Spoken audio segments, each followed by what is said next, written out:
जय हिंद दोस्तों हाल ही में उत्तराखंड पब्लिक सर्विस कमीशन ने एपीओ एग्ज़ाम आयोजित कराया था, जिसकी द्वितीय प्रश्न पत्र को हल सहित हम आपके समक्ष ला रहे हैं। तो दोस्तों पूरा वीडियो देखिए और सही प्रश्नों को आने वाली आंसर की से ज़रूर मिलाइएगा। गलत प्रश्नों को हमें कमेंट बॉक्स में ज़रूर बताइए। तो चलिए दोस्तों शुरू करते हैं। प्रश्न संख्या 1, इलेक्ट्रॉनिक अभिलेखों की अंतर वस्तु भारतीय साक्ष्य अधिनियम की किस धारा के प्रावधानों के अनुसार साबित की जा सकेगी? तो इसका ऑप्शन दोस्तों सी है, धारा 65 खा के अंतर्गत। नेक्स्ट क्वेश्चन देखते हैं। जब कोई घायल व्यक्ति बोलने में असमर्थ हो तो वह संकेतों से मृत्युकालिक कथन कर लेता है, यह अब निर्धारित किया गया था। तो यह ऑप्शन ए, क्वीन बनाम अब्दुल्ला के बाद में धारा 32 भारतीय साक्ष्य अधिनियम की धारा 32 के अंतर्गत अब निर्धारित किया गया था। क्वेश्चन नंबर 3 देखते हैं। भारतीय साक्ष्य अधिनियम की किस धारा में डीएनए टेस्ट साक्ष्य के रूप में क्रम है? तो इसका ऑप्शन दोस्तों डी है, धारा 45। क्वेश्चन नंबर 4 देखते हैं। निम्नलिखित बाद में से किसमें भारतीय साक्ष्य अधिनियम की धारा 27 की संवैधानिकता को संविधान के अनुच्छेद 20(3) के अतिक्रमण के आधार पर चुनौती दी गई थी?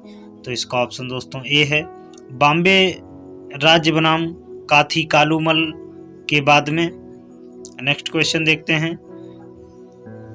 भारतीय साक्ष्य अधिनियम के अंतर्गत एक भवन का फोटोग्राफ है, तो इसका ऑप्शन दोस्तों बी है, द्वितीय साक्ष्य धारा भारतीय साक्ष्य अधिनियम की धारा 63 के अंतर्गत। क्वेश्चन नंबर 6 देखते हैं। परविंदर कौर बनाम पंजाब राज्य के बाद निम्न में से किससे संबंधित है?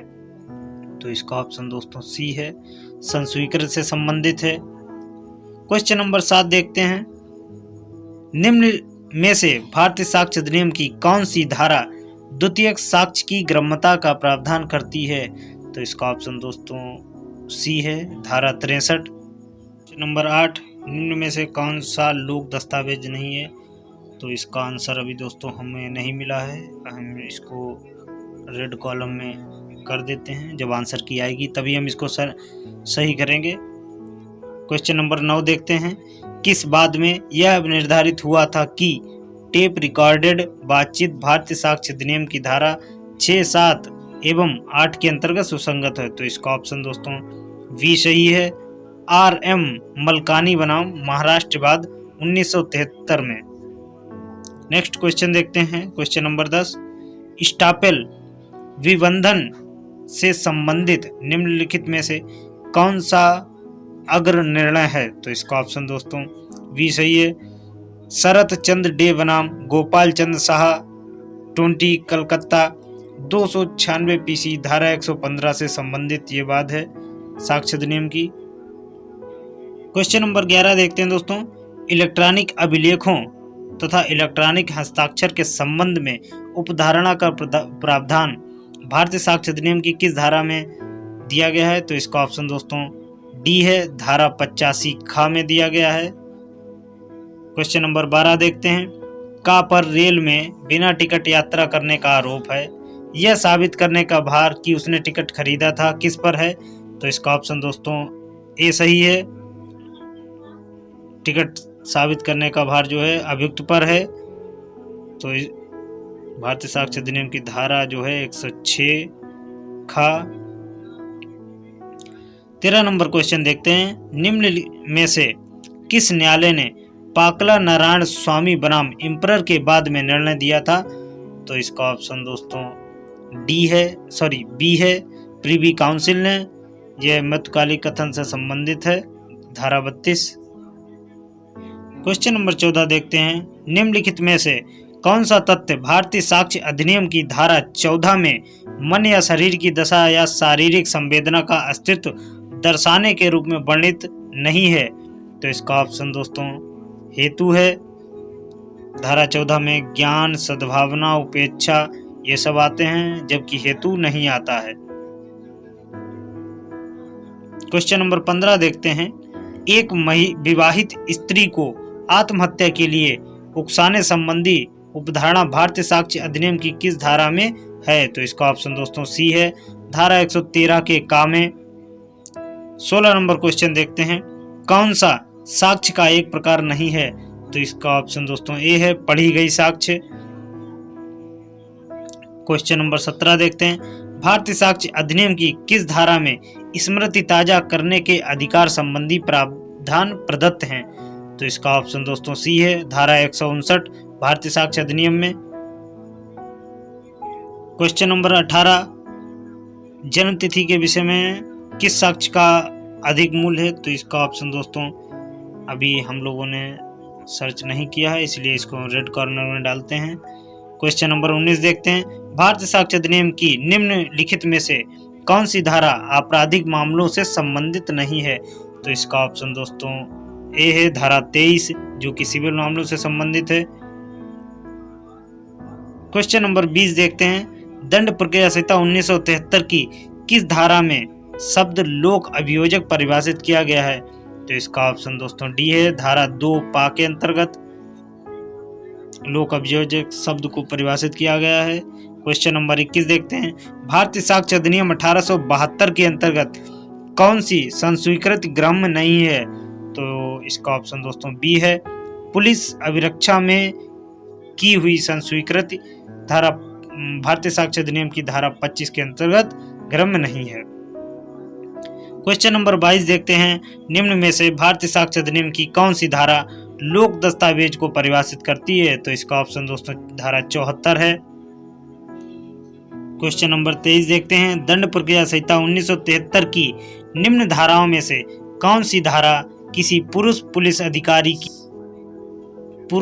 अधिकारी को महिला की गिरफ्तारी के समय उसके शरीर को छूने की स्वीकृति नहीं देती है? तो इसका ऑप्शन दोस्तों डी है, CRPC की धारा 46(1) का परंतुक।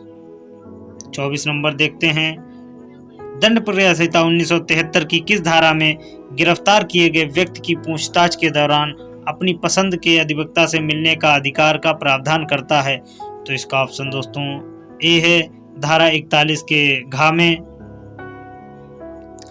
क्वेश्चन नंबर 25 देखते हैं, गिरफ्तारी का वारंट किस अवधि तक प्रवर्तन में होगा?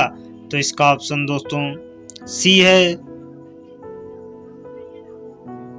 धारा 70, जब तक निष्पादित ना हो या रद्द ना कर दिया जाए। क्वेश्चन नंबर 26 देखते हैं, दंड प्रक्रिया संहिता 1973 की किस धारा में यह प्रावधान है कि प्रत्येक जांच या विचारण में कार्रवाई सभी हाजिर साक्ष्यों की परीक्षा हो जाने तक प्रतिदिन रखी जाएगी? तो इसका ऑप्शन दोस्तों बी है, धारा 209 की उपधारा 1 में। क्वेश्चन नंबर 27 देखते हैं, दंड प्रक्रिया संहिता 1973 की किस धारा के अंतर्गत कोई न्यायालय निर्णय सुनाए जाने के पूर्व किसी समय किसी भी आरोप को परिवर्तन या परिवर्धन कर सकता है? तो इसका ऑप्शन दोस्तों डी है, धारा 216 CRPC। क्वेश्चन नंबर 28 देखते हैं, दंड प्रक्रिया संहिता 1973 की किस धारा में यह प्रावधान है कि कोई न्यायालय इस संहिता के अधीन किसी जांच, विचारण या अन्य कार्यवाही के किसी प्रक्रम में किसी व्यक्ति को साक्षी के तौर पर सम्मन कर सकता है? तो इसका ऑप्शन दोस्तों ए है, धारा 311 CRPC। क्वेश्चन नंबर 29 देखते हैं, निम्नलिखित संयोजनों में से कौन सा सुमेलित नहीं है? तो इसका ऑप्शन दोस्तों बी सही है, जब आरोप परिवर्तित किया जाता तब साक्ष्यों को पुनः बुलाया जाता है। ये बिल्कुल ही सही नहीं है। बाकी ऑप्शन ए, आरोप की अंतर्गत धारा 211 CRPC 1973। ऑप्शन सी, एक से अधिक अपराधों के विचारण के लिए धारा 220 CRPC। ऑप्शन डी, किन व्यक्तियों पर संयुक्त रूप से आरोप लगाया जा सकता है? तो धारा 223 CRPC के अंतर्गत आता है, जबकि इसका ऑप्शन दोस्तों बी जो है सुमेलित नहीं है। क्वेश्चन नंबर 30 देखते हैं, दंड प्रक्रिया संहिता 1973 की धारा 9(2) प्रावधान करती है? तो इसका ऑप्शन दोस्तों बी है, प्रत्येक सेशन न्यायालय में एक पीठासीन न्यायाधीश होगा जो उच्च न्यायालय द्वारा नियुक्त किया जाएगा। नेक्स्ट क्वेश्चन 31 देखते हैं, दंड प्रक्रिया संहिता 1973 की धारा 43 में प्रावधान है कि कोई प्राइवेट व्यक्ति किसी व्यक्ति को जो उसकी उपस्थिति में अपराध करता है गिरफ्तार कर सकेगा यदि वह ऑप्शन सी संज्ञेय और अजमानती अपराध करता है। क्वेश्चन नंबर 32 देखते हैं। इसका आंसर दोस्तों हमें अभी सही नहीं मिला है, तो इसलिए हम इसको जो है रेड कॉर्नर में बंद करते हैं। क्वेश्चन नंबर 33 देखते हैं। दंड प्रक्रिया संहिता 1973 में सरकारी सेवक पर सम्मन की तामील का उपबंध किस धारा के अंतर्गत आता है? तो इसका ऑप्शन दोस्तों ए है धारा 66 CRPC के अंतर्गत। धारा 34 देखते हैं। मुख्य महानगर मजिस्ट्रेट के न्यायालय की शक्तियां होंगी, तो किस न्यायालय की शक्तियां होंगी? तो इसका ऑप्शन दोस्तों ए है मुख्य न्यायिक मजिस्ट्रेट, धारा 29 की उपधारा 4 के अंतर्गत। क्वेश्चन नंबर 35 देखते हैं। किसी अपराध का संक्षिप्त विचारण हो सकता है यदि वह अपराध निम्नलिखित अवधि से अधिक की अवधि के कारावास से दंडनीय नहीं है। तो इसका ऑप्शन दोस्तों 2C है 2 वर्ष, धारा 260 की उपधारा 1 के अंतर्गत।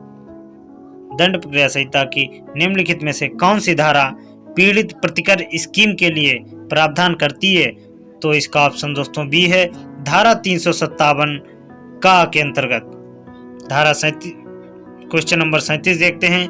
निम्नलिखित में से कौन दंड प्रक्रिया संहिता 1973 के अंतर्गत पुनरीक्षण की शक्ति का उपयोग कर सकता है? तो इसका ऑप्शन दोस्तों डी है सत्र न्यायालय और उच्च न्यायालय। क्वेश्चन नंबर 38 देखते हैं। दंड प्रक्रिया संहिता 1973 की धारा 439 उपबंधित करती है? तो इसका ऑप्शन दोस्तों ए है जमानत के बारे में, उच्च न्यायालय या सेशन न्यायालय की विशेष शक्तियों के बारे में।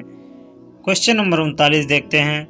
दंड प्रक्रिया संहिता की निम्नलिखित में से कौन सी धारा यह उपबंधित करती है कि जब किसी व्यक्ति को मृत्यु का आदेश दिया गया है तो वह दंडादेश यह निर्देश देगा कि उसे गर्दन में फांसी लगाकर तब तक लटकाया जाए जब तक कि उसकी मृत्यु ना हो जाए?